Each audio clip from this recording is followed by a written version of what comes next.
Today on the TMZ Podcast. Welcome to the TMZ Podcast. Derek here. And Jason. Derek, Tom Brady, back in the news as always, right? Football season a couple of weeks away. Yeah. But Tom Brady terrific, man. Practicing hard with his team? Not exactly. So Tom Brady left his team about 10 days ago, said he had to work on some personal things.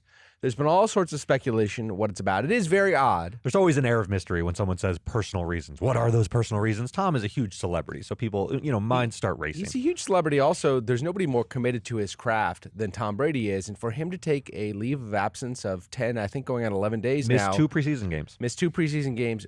On the eve of the season starting. I mean, a little exaggeration, right? It's one more game. Week and a half away. The season starts, I think, Labor Day weekend Yep. or Thursday after. For him to take this leave of absence, there's something happening here. And it's not just normal, this is what Tom Brady does because he's in his 23rd season or whatever. This is something is going on. A lot of speculation, Masked Singer, that was the speculation. People right? were thinking that he might appear on The Masked Singer.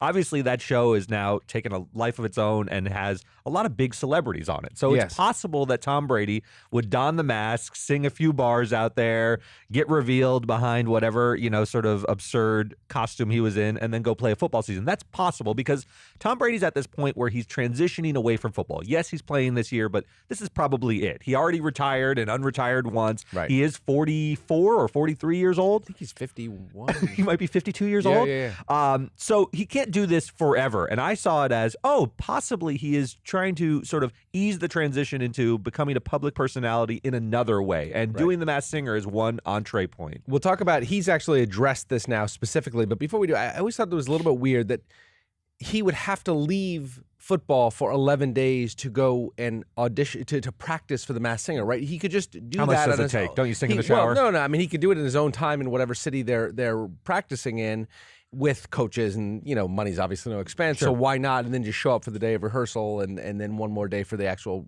filming. But in any event, he has now addressed it, and he said he put out on social media. He said I wasn't on The Masked Singer last week. But in typical CAD Tom Brady fashion, says, I was wearing a mask, though. And then he tweets alongside a masked gentleman riding a motorbike while rocking underwear from the Super Bowl. He made a joke, you little scamp. There's a guy in underwear, because Tom Brady also hawks underwear, right? And it's a guy in white, tight briefs, riding a motorcycle in one of those absurd ways where you're doing wheelies and it's very dangerous. I think is a joke about football players who have done that and voided their contracts because they got injured off the field. I think he still may be on The Masked Singer. I think this is part of the ruse, actually. I think him posting this only makes me speculate further that he's on The Masked Singer. I think he wants the big reveal. He wants it'll be a storyline during the season. There'll be some ribbing in the locker room, I'm sure. When you're a singer, there's always a little bit of that. And I still think it's a live story. I don't think he really disabused people of it. He made a joke about the speculation. Anyway, so fantasy football people are all up in arms about this. What does this mean for the future? Is he going to be less successful because of his failure to practice in the weeks leading up to the first game?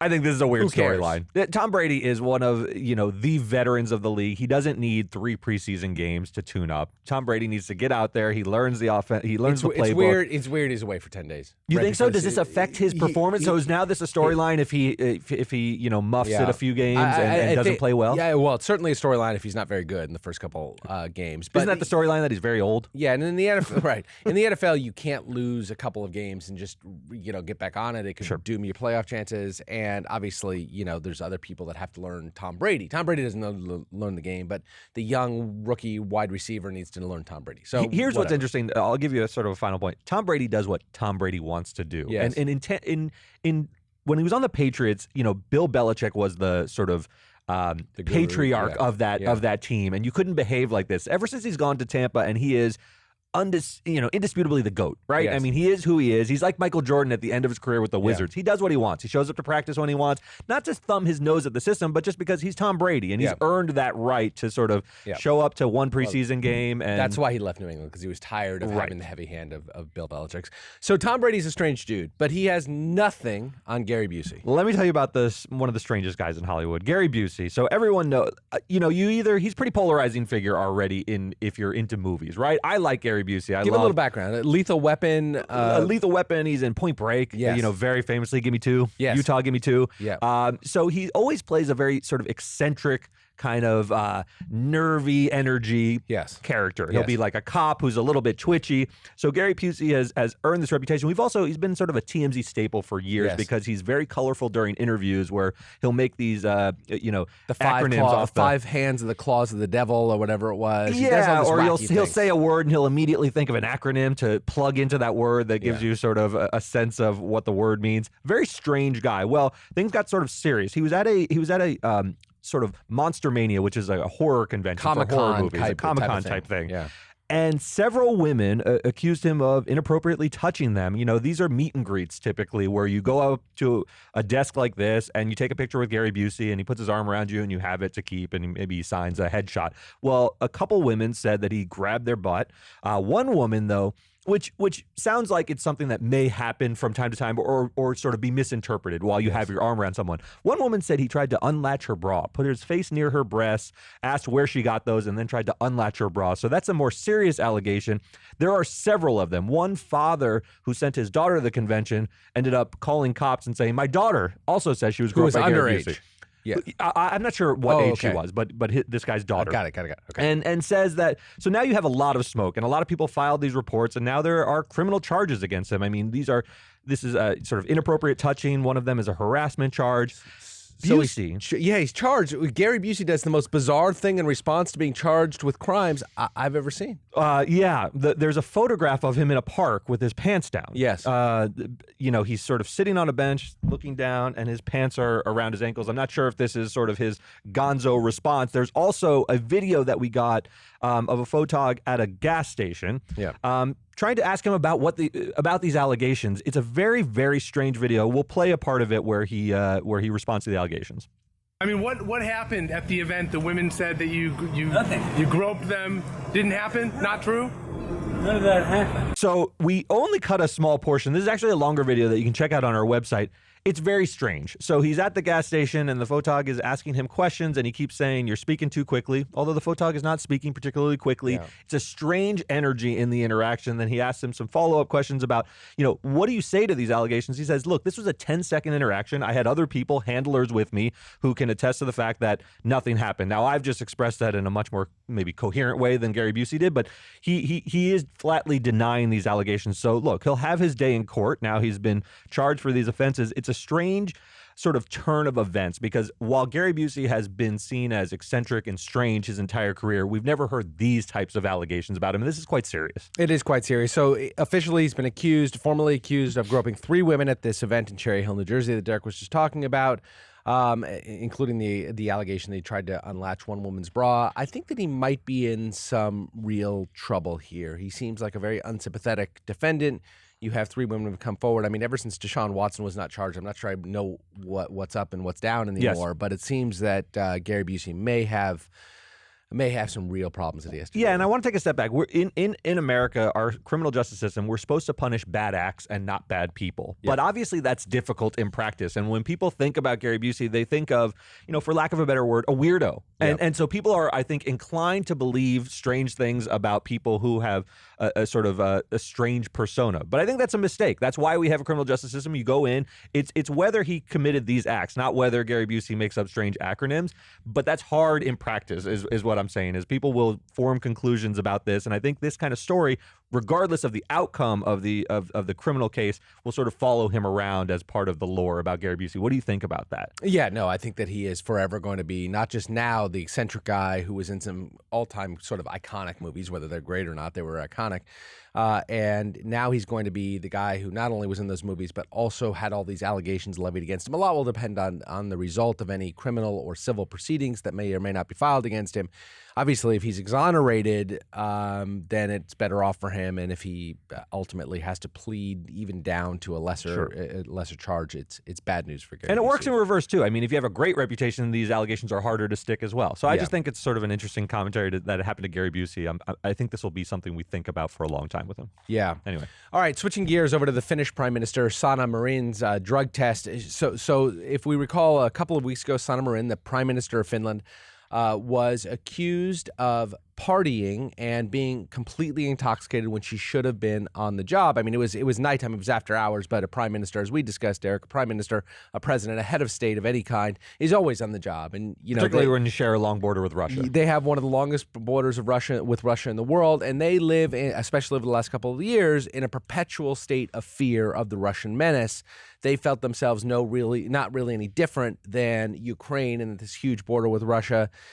They now have formally joined NATO to try and obtain some protection from that. In any event, she didn't deny drinking and partying. She didn't deny drinking and partying. She did deny some allegations were levied against her that based upon how she appeared in the video that emerged from this party, that she was clearly intoxicated on something more than alcohol.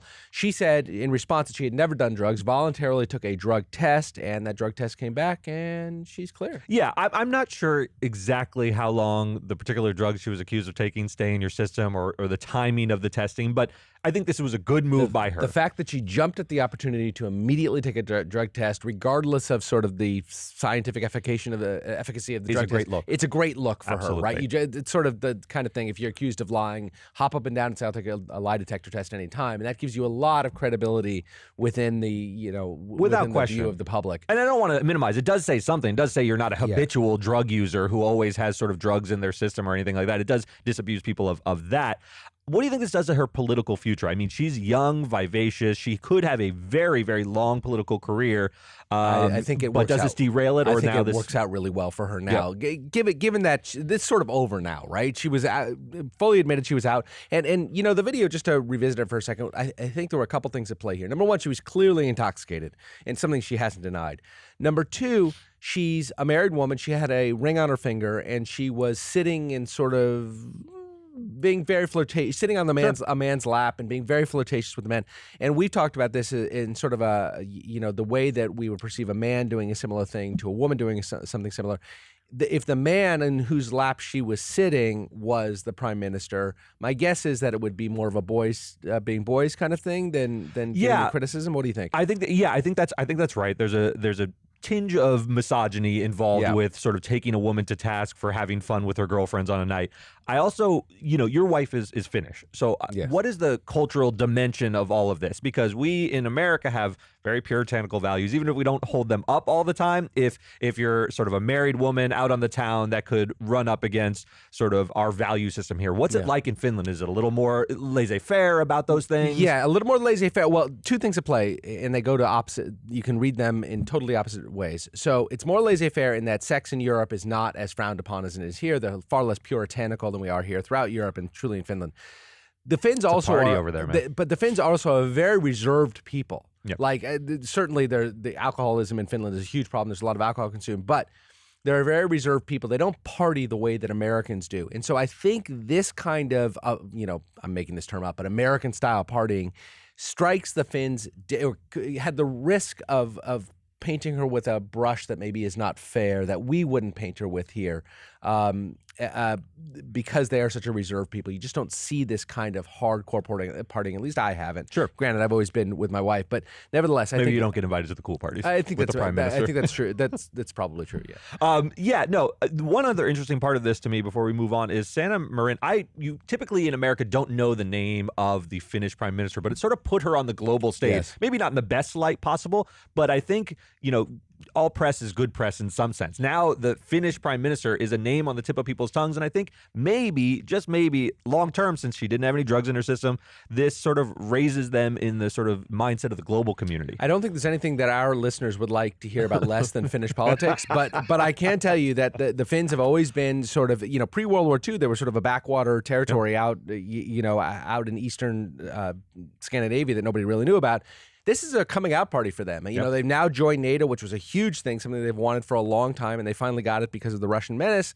And now they have a prime no minister. No longer in Sweden and Norway's shadow, huh? Well, something like that, yeah. And All also right. their economy is fantastic. So it's an envy of the Scandinavian world, neither here nor there. So I don't think we've ever transitioned from Finnish politics to Kenny Lofton. I don't know how else to transition or other from than Finnish politics to sitting around penis pics. Yeah, right? this is a wild story. So Kenny Lofton was a long-time major league. I'd say he was a star at the time. He's not a definitely a superstar, star. but he was a leadoff Multi-time hitter, all-star. very fast, had sort of a known identity in the Won sport. a couple world championships, the whole thing. Yeah. He's been retired for a number of years. He has a company. It's an investment and an NFT company that he's running called Center Block Asset Management and Proxime Corporation. Now, he just got sued by a guy named Brandon Toney, who was hired by the company to work there and was promised an $85,000 salary according to this lawsuit and never got paid a dime. Well, he says while he was working there, within a few months, he talked to another employee, and this employee at the company was in charge of monitoring Kenny Lofton's Instagram and social media. Yeah. And in the course of doing so, that employee told Brandon, who is the plaintiff, I've seen Kenny Lofton's penis. He sends DMs to various people and just monitoring. These weren't sent to the employee, but in monitoring his accounts, I've noticed that he sends these out.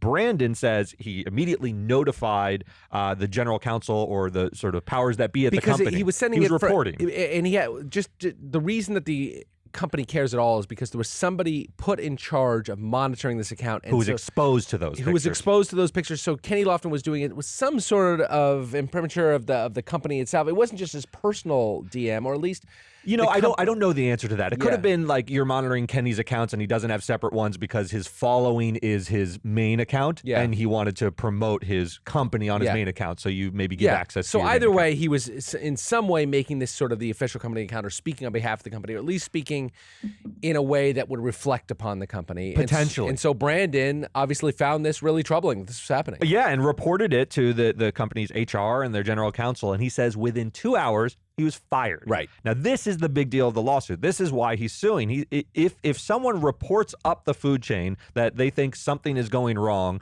you're not allowed to fire that person over the reporting. You can still fire them if they're a bad employee, a host of other reasons, but you can't fire them because they reported something. That's called retaliation, and you can be sued over it. Retaliation against a whistleblower. We hear about whistleblower lawsuits all the time now, and this is a classic, assuming the allegations are true. That's right. A classic case of retaliating against a whistleblower. He, to your point, Derek, he had complained up to proper chains of command through HR about something which he felt was a violation of sort of workplace rules.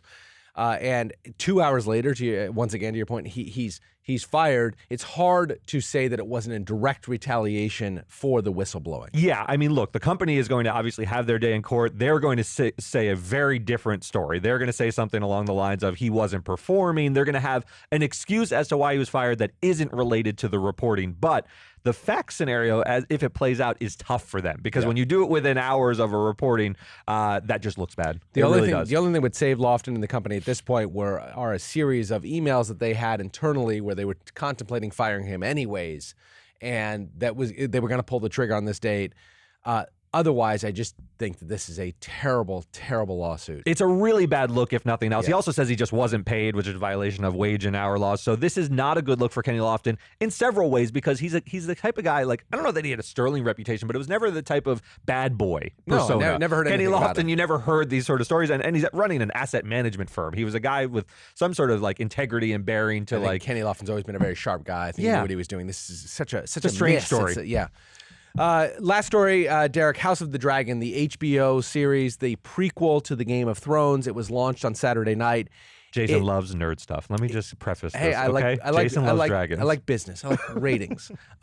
Blew the doors off the place, exceeded expectations with 10 million viewers, the largest debut in HBO history for any show. Didn't compare. No surprise there. They're one of the biggest franchises they've ever launched, right? Didn't compare. I did see that the final episode of Game of Thrones got nearly twice as many, close to 20 million views. But that's the most, I think, at the time, the most watched show in cable history. Even though it fell off at the end, a lot of anticipation for House of the Dragon, right? A lot of anticipation. And I got to tell you, I watched it, went to a whole viewing party with friends, and it was, I thought it lived up to expectations.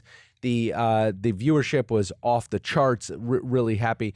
best possible time for Warner Brothers. They were suffering some pretty big L's over the last week and a half or so. Yeah, a lot's been going on at Warner Brothers. So there was just to give some context, Warner Brothers has had a transition in management that's been really, really significant, moving to the CEO from Discovery. Well, they were owned by AT&T Yes. for a long time. HBO is a Warner Brothers property. Warner Brothers was owned by AT&T for many, many years. AT&T spun them off and then merged them with the Discovery Channel. It's now Warner Discovery. Yes. And I don't know. Discovery is a different brand than Warner Brothers. Yes, but they were merging them together in an effort to create a streaming behemoth. That was Freudian. A steaming what?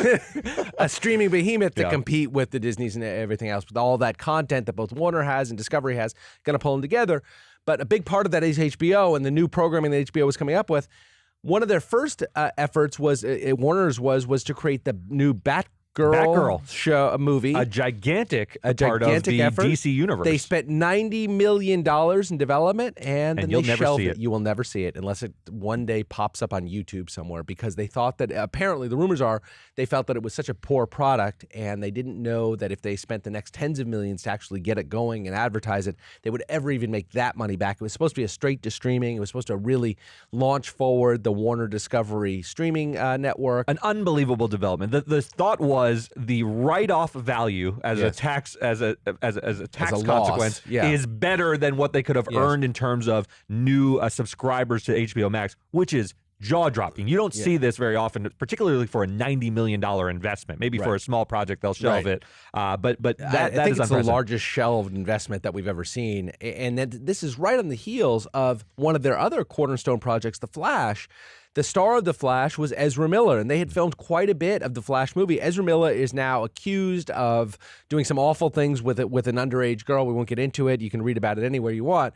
And they are at a real crossroads what to do with that movie. There's been talks about shelving that movie altogether, about recasting it and refilming huge swaths of it. Yes. But it's going to be a multi-tens of million-dollar loss in what they've already invested in Ezra Miller in that movie, which they're now going to have to redo. They're going to take a huge L. So anyway, and DC is the counterpoint to the Marvel juggernaut over at Disney Plus, and Disney recently came out and said they actually have more subscribers across all of their platforms than Netflix. So Disney Plus is now the big dog in the neighborhood, and everyone sort of expected that. They have the big library of all the Marvel movies. They've got all the Disney Star classics. Wars. They've got a million different They're things, churning out all these series on Marvel, and everything has been very successful. Warner's in a difficult spot. Well, Warner's got a huge library. They also have the entire Harry Potter series. They've got some real assets, but part of that they're trying to develop is this DC asset. They've got Wonder Woman that did quite well. They've got these weird, Batman movies that sometimes do okay and sometimes do really poorly.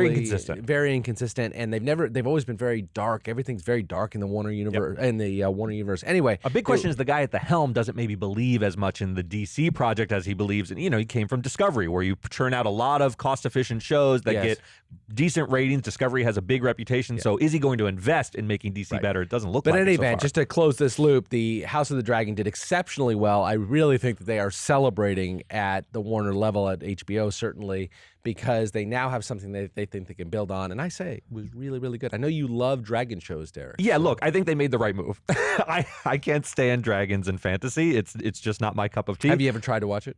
I've never watched it. Yeah, because you're just turning your back on something that's great. There's fire-breathing dragons. There are fire-breathing dragons. Yeah, and there's like White Walkers. Let me ask you a question. I can't stomach it. Can 20 million Americans be wrong about anything? Oh, I don't think you want to go down that road. Yeah. Anyway. All right, guys. Thanks very much. We will see you again 5 days a week on the TMZ podcast. Yeah. See you then. Bye.